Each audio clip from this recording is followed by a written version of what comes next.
Hey guys, I know these videos can be difficult viewing, and I mean no offense towards the victims or their loved ones portrayed and shown within this video. This is made for educational purposes. If you are sensitive or triggered to the topics surrounding death, kidnap, domestic abuse, please be aware this will be discussed. Today's press conference, a dramatic turn of events. Uninvited, unannounced, Shafilea's parents arrived to deny any involvement in their daughter's death. Taka and Fazana Ahmed have lost a beautiful and irreplaceable daughter. Nothing can change that cruel reality, a reality made all the more painful in view of the unsubstantiated allegations against them. Mr. and Mrs. Ahmed wish to confirm once more that they strenuously deny any direct or indirect involvement in their daughter's untimely demise. Shafilea Ahmed was born in Bradford in 1986 to her Pakistani parents. Shortly after the birth of their daughter, the Ahmeds moved to the nearby town of Warrington, where there was a staple, densely Pakistani community.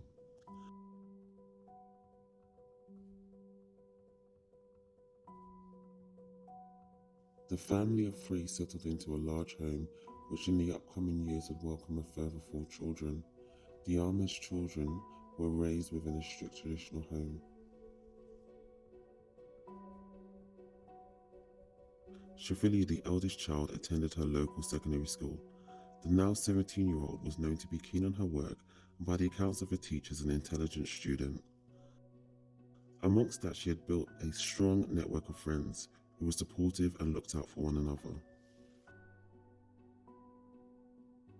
Already by the age of 17, Shafilea had her eyes set on goals for her life, the strongest being her aspirations to become a lawyer.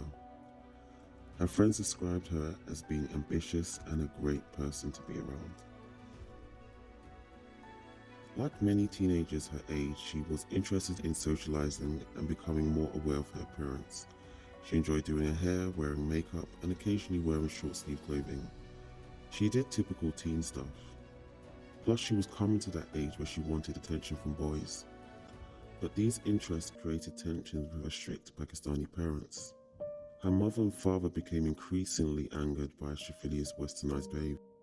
Verbal confrontations would arise that would often spill into physical attacks. Freedom. Freedom is all Shafilea desired. The freedom to live how she wanted.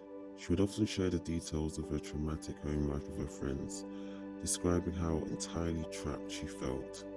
Unfortunately, being teenagers themselves, there was little they could do but listen and comfort her.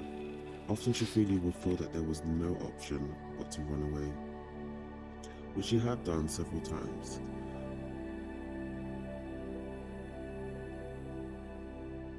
She was torn, trying to live life like her friends in the country she was born in, as well as abiding with her family's strict rules. On the last time she left, her father found her an ambushed teenager, witnessed turning her into his car. Shortly after, the entire family would leave for Pakistan.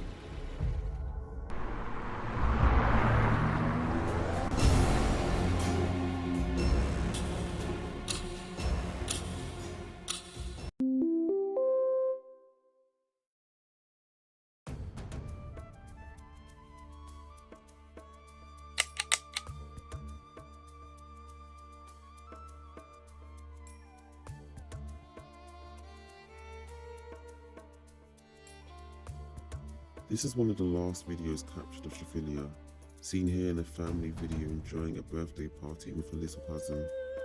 It's beautiful to see her smile here and enjoy herself. However, unknown to her, her parents had set up an elaborate plan to stop Shafilea's Western behaviours for good. They had decided she would be wed in Pakistan. Shocked and panicked by the news, in an act of desperation, she drank bleach in an attempt to end her life. But she survived. However, not without sustaining great injury. Weakened and unable to eat, weeks passed before her parents decided to fly back to the UK to seek treatment. Already by this stage, she had lost an enormous amount of weight. The doctors confirmed that her throat was significantly damaged and she would need extensive routine treatment.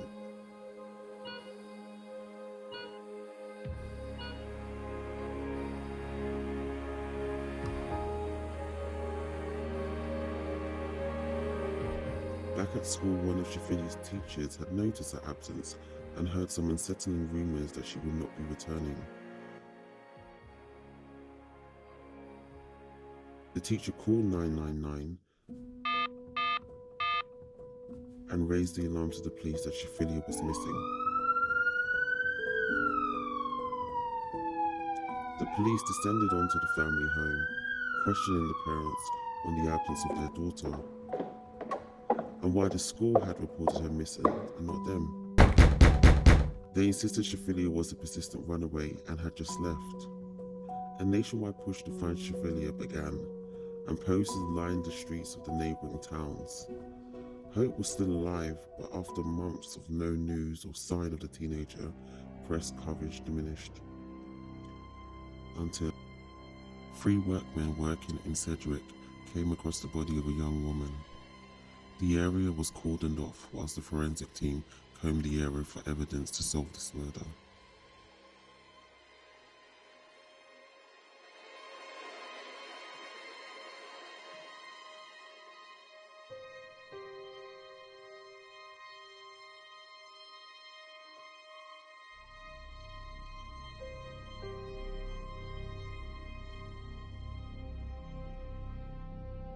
Unfortunately, the life and hope of this young woman had come to an end.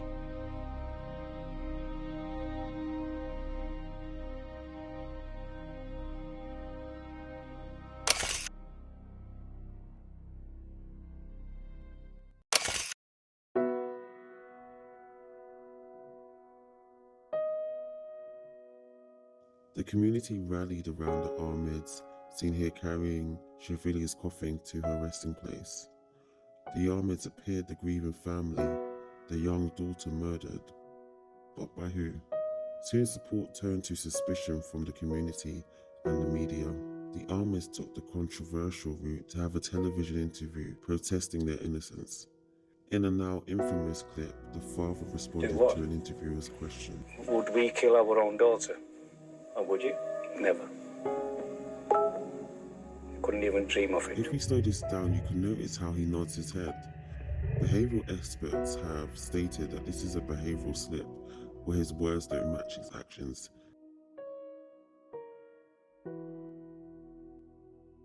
Even after this critiqued interview, the Ahmeds would continue on what seemed like a press tour. But with no direct evidence, the police could not pursue charges. And in time, the case would drift from the spotlight until several years had passed. But there would be an unlikely witness that would tie the missing evidence to take this to court. Rebellious, and it would seem under similar constraints as her deceased sister, Alicia organised an armed robbery of her family home. Armed robbers ransacked the house, brandishing hammers. This unlikely event would lead to Alicia being arrested on suspicion of armed robbery. In striking a deal in the interrogation room for leniency, she decided to share a deeply dark family secret held for almost a decade.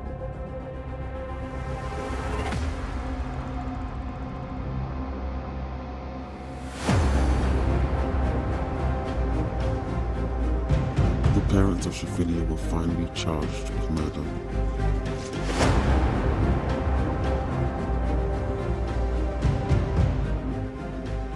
The trial began, and the Ahmeds and their remaining on-side children banded together in a show of unity for their parents. Iqbal Ahmed, the father, and Fazana, the mother, protested their innocence in court, unwavering from their testimony that Shafilea had left one day and not returned. During the trial, it was discovered that Shafilea was known to the police and social services. She even registered as homeless in fear that in the future her parents would force her into an arranged marriage. How true these thoughts would soon become. The prosecution told the court how Shafilea had been drugged when taken to Pakistan, and in a moment of despair after finding out she would be wed, drank bleach which caused severe injury. They also stated the family initially returned to the UK without Shafilea, only requesting a return much later. The juror both denied these claims, stating their daughter drinking bleach was purely accidental and it had been mistaken for mouthwash during a power cut.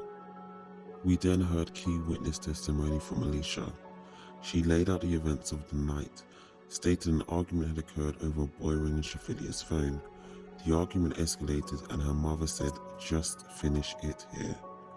With that, her mother and father pinned her sister on the couch, pushing a plastic bag down her throat, killing her. Both parents initially denied these claims. After 8 weeks of trial, the mother took a strong U-turn and changed her account of the events of that fateful September night. She then alleged that she tried to intervene, but her husband had punched her, so she retreated upstairs. However, when she returned, Shafilea and her husband were gone.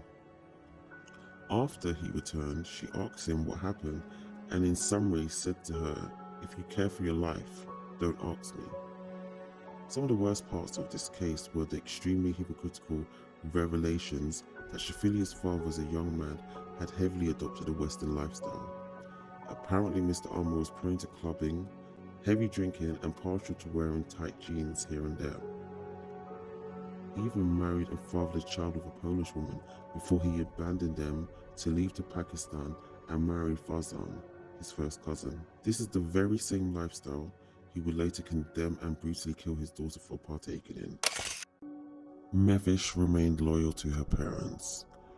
Speaking in court, she protested her parents' innocence.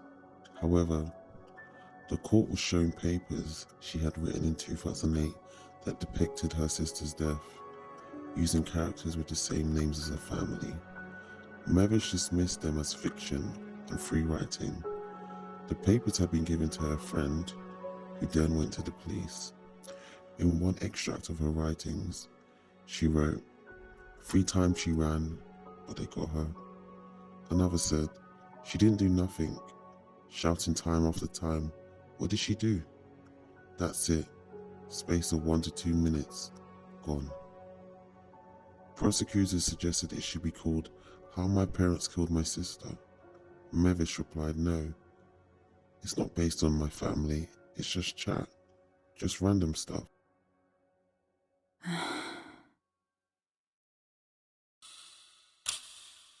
After a 10-week trial, the prosecution rested its case.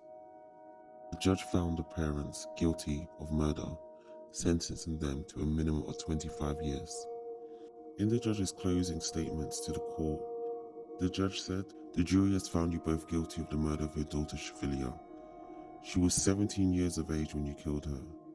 What was it that brought you to her parents, the people who'd given her life, to the point of killing her?" Shafilea was a determined, able and ambitious girl who wanted to live life which was normal in the country and in the town in which you had chosen to live and bring up your children. However, you could not tolerate the life that Shafilea wanted to live. You chose to bring up your family in Warrington, but although you lived in Warrington, your social and cultural attitudes were those of rural Pakistan, and it was those which you imposed upon your children. Religion did not cause this tragedy, and it's important to highlight it was the will of these parents and not religion that caused the death of this child. Shafilea was a beautiful girl on the brink of adulthood. She had dreams and aspirations from life, which were so cruelly snatched from her. May she rest in eternal peace.